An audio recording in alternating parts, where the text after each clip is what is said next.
नमस्कार दोस्तों। तो आपने देखा ही है कि किस तरीके से इजराइल ने हिजबुल्लाह के जितने भी टॉप ऑफिशियल्स हैं अब उनको टारगेट करने की कोशिश क्या उनको टारगेट करना स्टार्ट कर दिया है। मतलब वो फैमिली ट्री होता है ना, उसकी तरह वो नीचे की तरफ बढ़ते जा रहे हैं। सबसे पहले टॉप वाले को, फिर उसके नीचे टॉप वाले को, फिर जो उसको सक्सीड करने जा रहा है उसको, फिर जो इंपॉर्टेंट लोग हैं जो ऑपरेशंस करते हैं, जैसे अली कराकी बहुत इंपॉर्टेंट व्यक्ति था जो सारे सदर्न लेबनान के ऑपरेशंस करता था, टॉप कमांडर्स को फिर एलिमिनेट करो। इस तरीके से वो नीचे की तरफ बढ़ते चले जा रहे हैं। तो जितने भी इंपॉर्टेंट लोग हैं, कुल मिलाए जुलाए कहने का मतलब ये है हिजबुल्लाह के, उनको इजराइल लगातार टारगेट कर रहा है। और इसीलिए इजराइल ने अपने जो अटैक्स हैं लेबनान के अंदर में उसको बहुत इंटेंसिफाई कर दिया है।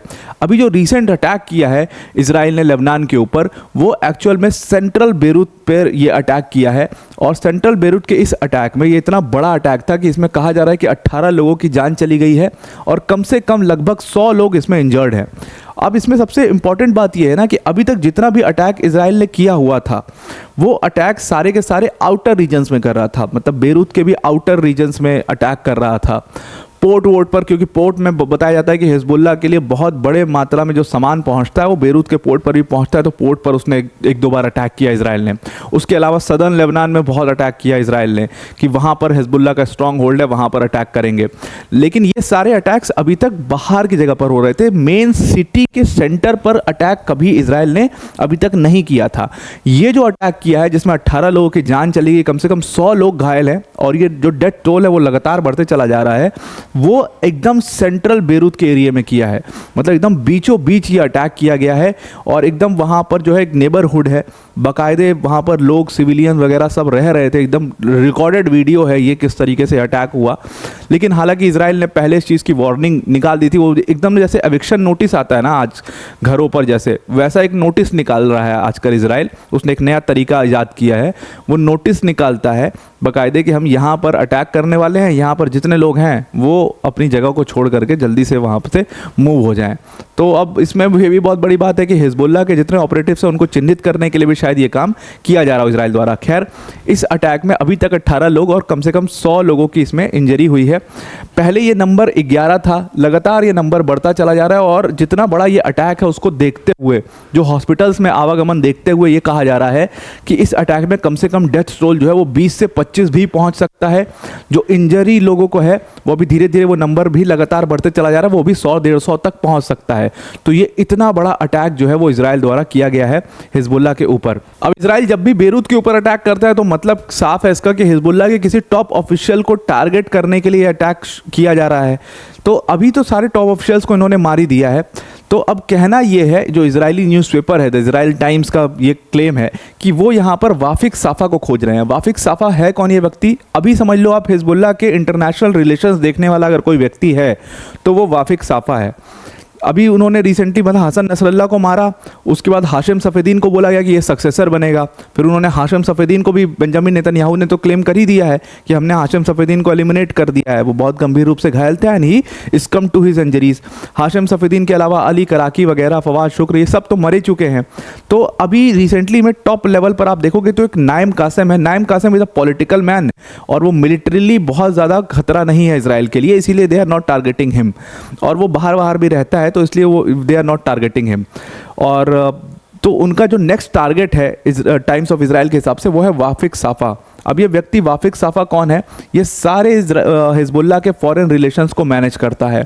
और उसके अलावा रिसेंटली इसने यूनाइटेड अरब एमिरेट्स में एक ट्रिप भी करी थी मार्च के महीने में। अब देखो ये इजराइल के लिए बहुत बड़ा खतरा क्यों है, वाफिक साफा क्यों इसको एलिमिनेट करना चाहते हैं। देखिए क्या हो रहा है ना कि इजराइल के ऊपर काफ़ी प्रेशर बनाया जा रहा है थ्रू द अरब नेशंस।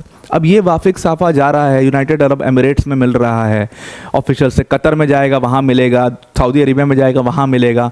तो इजराइल के ऊपर डायरेक्टली तो ये कंट्रीज कोई प्रेशर नहीं बना सकती है। मतलब क्या ही प्रेशर बनाएंगे इजराइल के ऊपर, वो क्या ही प्रेशर लेता है किसी का। लेकिन थ्रू यूएन, थ्रू यूएस वो काफ़ी प्रेशर बना सकती हैं कंट्रीज़। बार बार अब इस मामले को उठाना कि सीज़ फायर क्यों नहीं हो रहा है, ये क्यों नहीं हो रहा है, वो क्यों नहीं हो रहा है। अब इजराइल ने तो एक चीज़ ठान के बैठा हुआ है ना कि हमें हिजबुल्लाह को पूरा ही ख़त्म करना है, इसीलिए वो सीज़ फायर नहीं कर रहा है। सीज़ फायर के लिए तो अग्रीमेंट लगभग तय था, लेकिन वो लास्ट मोमेंट पर बेंजामिन नेतन्याहू ने कहा कि नहीं भाई, इनको ख़त्म ही करना है, बहुत बड़ा मौका मिला है, दोबारा नहीं मिलेगा, पूरा इनकी जड़ से इनको उखाड़ना है। तो इसीलिए उन्होंने वो सीज़ फायर अग्रीमेंट नहीं किया साइन।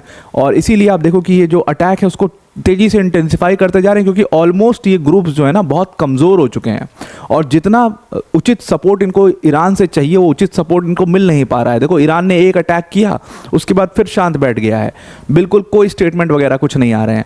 तो दैट मीन्स कि ये बहुत कमज़ोर हो चुके हैं, और इनकी सप्लाई लाइन को भी पकड़ लिया इसराइल ने। तो इन तक जो पहुंचना चाहिए सामान, वो भी नहीं पहुंच पा रहा इस टाइम पर। तो ये बेस्ट टाइम है जब इसराइल इनको ख़त्म कर सकता है, उसको भी पता है ये बात। तो वही इसीलिए वो अपने अटैक को इंटेंसिफाई कर रहा है, और ख़ास तौर से उन लोग को टारगेट करने की कोशिश कर रहा है जो इसराइल के इस चीज़ में खतरा बन रहे हैं। तो वाफिक साफा जब जाएगा बाहर और वो उसके ऊपर प्रेशर डलवाने की कोशिश करेगा इसराइल के ऊपर, तो वो इसराइल के लिए बहुत बड़ा खतरा है, इसीलिए उसको टारगेट किया जा रहा है, वाफिक साफा को, इसराइल द्वारा। और अभी तक ये कंफर्मेशन नहीं है कि ये एग्जैक्टली कहाँ पर है बेरूत में, और जो ये हमला किया गया उसमें ये घायल हुआ है कि नहीं हुआ, इसके ऊपर कोई अभी तक कोई इंफॉर्मेशन नहीं है। लेकिन क्लेम ये है कि यही इसराइल का नेक्स्ट बड़ा टारगेट है। अब इस व्यक्ति की अगर आप इतिहास देखोगे तो ये वैसे भी बहुत डेंजरस आदमी है। एक बहुत बड़ा एक्सप्लोजन हुआ था, उस एक्सप्लोजन के बारे में आपको वो शायद पता भी होगा। 2020 की ये घटना है कि बेरूत के पोर्ट पर एक बहुत बड़ा ब्लास्ट हुआ था।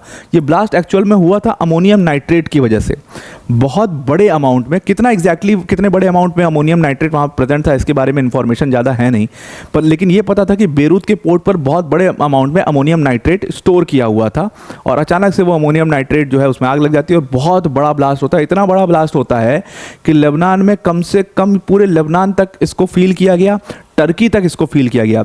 यूनाइटेड स्टेट जियोलॉजिकल सर्वे का कहना था कि 3.3 मैग्नीट्यूड का मतलब सीस्मिक वेव्स उठे उससे, इतनी बड़ी इंटेंसिटी थी उसकी। कहा गया कि जो अगर आप मॉडर्न डे एरा में देखोगे तो नॉन न्यूक्लियर ब्लास्ट में अगर सबसे बड़ा जो आज तक का अटैक, जो आज तक का एक्सप्लोजन हुआ है, वो ये अमोनियम नाइट्रेट की वजह से लेबनान के बेरूत के पोर्ट पर जो एक्सप्लोजन हुआ वो सबसे बड़ा था। इसमें 220, 250 लोग के करीब लोगों की जान गई, और कम से कम 6 से 7 हज़ार लोग गंभीर रूप से घायल थे। इसमें गंभीर रूप से बता रहा हूँ, कम से कम 50,000 लोग विस्थापन के लिए मजबूर हो गए इस अटैक की वजह से। लोगों का घर पूरा उजड़ गया, इतना बड़ा अटैक था ये, इतना बड़ा मतलब एक्सप्लोजन था ये। कहा गया कि जो अमोनियम नाइट्रेट था ये हिजबुल्लाह का था, और हिजबुल्लाह के अमोनियम नाइट्रेट को वहाँ पर स्टोर किया गया था विदाउट प्रॉपर सेफ्टी मेजर्स। तो ये अटैक, ये एक्सप्लोजन इतना बड़ा था कि इसके बाद इसको कोर्ट में ये मामला पहुंचा, और जो जजेस इस पूरे मामले में पैरवी कर रहे थे, जो जजेस इस पूरे केस को देख रहे थे, उन जजेस को धमकाया था इस वाफिक साफा ने कि मार देंगे आपको, आप ज़्यादा इसमें हिजबुल्लाह के ऑफिशियल्स को इंटरोगेट मत करो, या हिजबुल्लाह का कोई लेना देना नहीं है इससे। हालांकि ये हिजबुल्लाह के लिए ही ये एक्चुअली में एक शिप से सीज़ किया था लेबनीज़ ऑफिशियल्स ने, और बाद में हिजबुल्लाह ने बातचीत करके वो अमोनियम नाइट्रेट स्टोर करवा लिया था वहाँ पर खुद को आगे फ्यूचर में यूज़ करने के लिए। अब वहाँ पर सेफ्टी मेजर्स नहीं थे तो वो एक्सप्लोजन हो गया, और कितने लोग की उसमें जान चली गई, कितने लोग घायल हो गए, इससे हिजबुल्लाह को कोई मतलब नहीं। तो इसी घटना के बाद वाफिक साफा को जो है काफ़ी एक डेंजरस पर्सन की तरह देखा जाने लगा। उसके पहले 2019 में, ठीक इस घटना के पहले, यूएस के ट्रेजरी डिपार्टमेंट ने भी वाफिक साफा को सैंक्शन किया हुआ था। तो मतलब यूएस और इजराइल के रडार पर ये 2019 से ही चला आया था, जिस तरीके से इंटरनेशनल ऑपरेशंस को देखता था।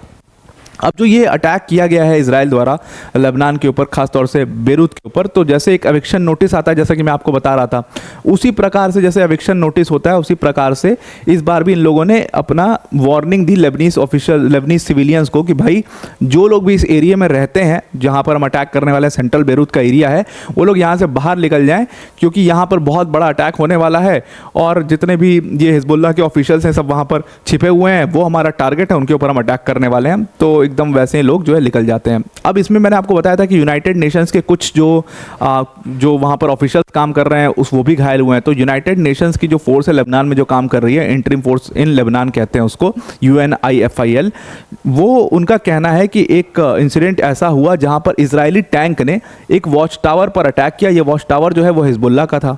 एक वॉच टावर पर अटैक किया, और जब वॉच टावर गिरा तो उसके इम्पैक्ट की वजह से कम 2 UNIFIL के जो ऑफिशियल्स थे वो गंभीर रूप से घायल हो चुके हैं इसमें। तो यूएन का प्रेशर जो है ना वो इजराइल के ऊपर, ये सब क्या है, एक प्रेशर बनाने का तरीका है, जो इस चीज़ों को न्यूज़ मीडिया में लाना और इजराइल के ऊपर, तो ये इजराइल के ऊपर एक ज़बरदस्त प्रेशर बनाने का तरीका। और यूएन ने पिछले कुछ दिनों में आपने देखा है कि ज़बरदस्त प्रेशर इजराइल के ऊपर बना करके रखा है, और इसीलिए आप देखोगे कि इजराइल एक हड़बड़ी में भी लग रहा है। अभी वेस्ट बैंक में उन्होंने बहुत बड़ा अटैक किया, कल की बात है, वेस्ट बैंक पर अटैक करके वहाँ के बहुत बड़े कमांडर को अब तो हमास नहीं, दूसरे ग्रुप्स को भी टारगेट करना शुरू कर दिया है। जो ऐसे मिलिटेंट टाइप के छोटे छोटे जो और ग्रुप्स हैं उनको भी टारगेट करने को शुरू कर दिया। वो हम अगले वीडियो में अगर कवर करना होगा तो कवर कर लेंगे।